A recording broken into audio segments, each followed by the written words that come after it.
जी भाई आप जी तो जी कहते थी मर्द की बच्ची थी, जी आप दबंग है तो आप आती। जी दो जी तीन घंटे बिल्कुल। सीन वहां कर। अच्छा जी, एक सेकंड होल्ड कीजिएगा। मुस्तफा जाफरी, आपको एक सेकंड होल्ड करना पड़ेगा। हमारी जो बहुत लर्नर पर्सनालिटी हैं and always enlighten to listen from her, Iqra Junejo sister ने ज्वाइन किया है। चाइल्ड प्रोटेक्शन प्रोटेक्टिव सर्विसेज की स्पेशलिस्ट हैं। यूएनओ के साथ इनका लिंक है। तो Iqra, thank you so much. मैंने आपको मेरे ख्याल है दिन में भी आई वॉज लुकिंग फॉरवर्ड के आपसे कुछ बात सुने, और क्या कहेंगी जो ये सारी दफात लगी हैं। जी इकरा। सर सबसे पहले तो सबको अस्सलाम वालेकुम। वालेकुम और अस्सलाम सर जी। वालेकुम अस्सलाम। सर हमारा यही मौक़िफ़ था कि 364 ए लगनी चाहिए, जो कि 14 साल से कम उम्र बच्चे या बच्ची को आप ले जाते हैं पुअर इंटेंशंस से। तो अल्लाह का शुक्र है वो भी लग गई है। अब इसी की बुनियाद पे इनकी जो बेल वग़ैरह है वो भी इनको नहीं मिलेगी, हम्म। क्योंकि इस पे 14 इयर्स की सज़ा है। जी। और जहाँ जहाँ तक 375 है तो एमएलओ की इजाज़त मिल जाएगी, क्योंकि 364 ए है। अगर बच्चा चला जाता है तो फिर उसका एमएलओ लाज़मी हो जाता है, क्योंकि हम्म इसमें पुअर इंटेंशंस कानून में मेंशन है। तो हम्म विदाउट एमएलओ तो वो प्रूव नहीं होगा।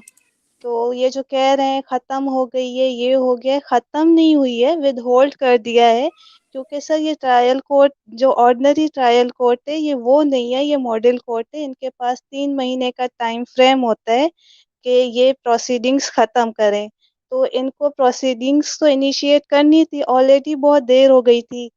तो इन्होंने फौरी तौर पे चालान मंज़ूर कर लिया है और 375 विथहोल्ड है। तो एमएलओ की इजाज़त तो मिल जाएगी जो दफ़ात जिनका चालान मंज़ूर हुआ है।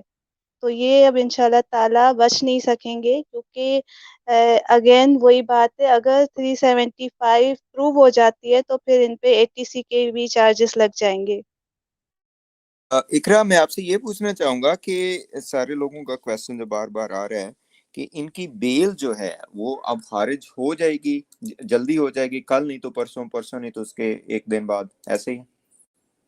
जी, जी, ऐसा ही है सर, क्योंकि संगीन दफ़ात हैं इनके ऊपर और 364 ए जो है ना, तो हम्म उसकी वजह से अगर हम सिर्फ़ एक ले लें, तो वो हम्म। 364 ए है, उसकी वजह से जो है ना इनकी बेल्स कैंसल हो जाएँगी। आई सी। एक्सेलेंट एक्सेलेंट जी। अच्छा, आप लोग काइंडली बात कीजिएगा इकरा, बाकी लोग भी आपसे मजीद भी सुनना चाहेंगे। Thank you so much for joining us. आप लोग हमारा एसेट हैं सारे इस केस में। आप फयाज रामे, अनीस भाई, बाकी भी जितने ताबी सिस्टर भी हैं वो तो साइकेट्रिस्ट हैं, बाकी लोग भी हैं सारे, लेकिन चूंकि आप प्रोफेशनल्स हैं तो इस वजह से किश्वर, आप जरा काइंडली मैनेज कीजिएगा। मैं फिर आपको 5-7 मिनट में दोबारा ज्वाइन करता हूँ। मुस्तफ़ा साहब से पूछते हैं, मुस्तफ़ा जाफरी साहब कोई ना कोई नज़म लिख के लाते हैं तो वो भी आपको सुना देते हैं, तो फिर एंड करेंगे। अभी इकरा, आप काइंडली अगर कोई और इन्फॉर्मेशन हो तो शेयर कीजिए जी। जी जी।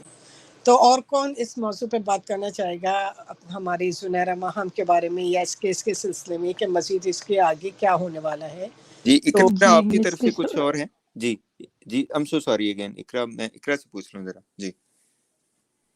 सर जहाँ तक वो मीडिया सेल मैं तो उन्हें कहती हूँ वो माउथपीस है उनका, तो वो तो लोगों को मिसगाइड कर रहे हैं। तो जी। बेहतर यही है कि उनकी बातों को इतना सीरियस ना लिया जाए, क्योंकि वो तो 364 ए पे भी कह रहे थे कि वो नहीं लगेगी।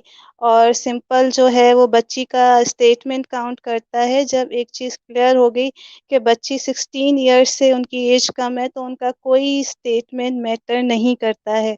और एक और बात वो लोग कह रहे थे कि घर के नज़दीक है तो मेहदी काज़मी मिलने नहीं जा रहे हैं। तो सर हाई कोर्ट का ऑर्डर जो ग्राउंड पर है जिसमें उन्होंने कहा है कि बच्ची माइनर है और बच्ची विटनेस है। तो अगर इस कंडीशन में मेहदी काज़मी साहब जो कि उनके वालिद साहब हैं, जैसा मैंने पहले बताया था कि मुल्ज़मान के हवाले से वो खुद कोई इंडिपेंडेंटली डिसीज़न नहीं ले सकते, क्योंकि इस केस में अब स्टेट पार्टी है। तो अगर वो मिलने के लिए अटेम्प्ट करते हैं तो ये उनके अगेंस्ट जाएगा, क्योंकि बच्ची विटनेस है और इस चीज़ का वो लोग फ़ायदा उठा सकते हैं कि बच्ची को इन्होंने प्रेशराइज़ किया है, ये किया है, वो किया है। तो उनके लिए लीगल एडवाइस ये है कि वो ना मिलें और केस का जो ट्रायल है वो फ्री एंड फेयर चलने दें। तो बस यही रीज़न है कि वो नहीं जा रहे हैं। और उसपे भी इनको वो तनकीद का निशाना बना रहे थे कि वो नहीं जा रहे हैं और बच्ची सामने है और बड़े उतावले हो रहे थे। थोड़ा मुश्किल वक़्त है लेकिन अल्लाह का शुक्र है बच्ची उनके चंगुल में नहीं है, बच्ची सेफ जगह पर है और अच्छे माहौल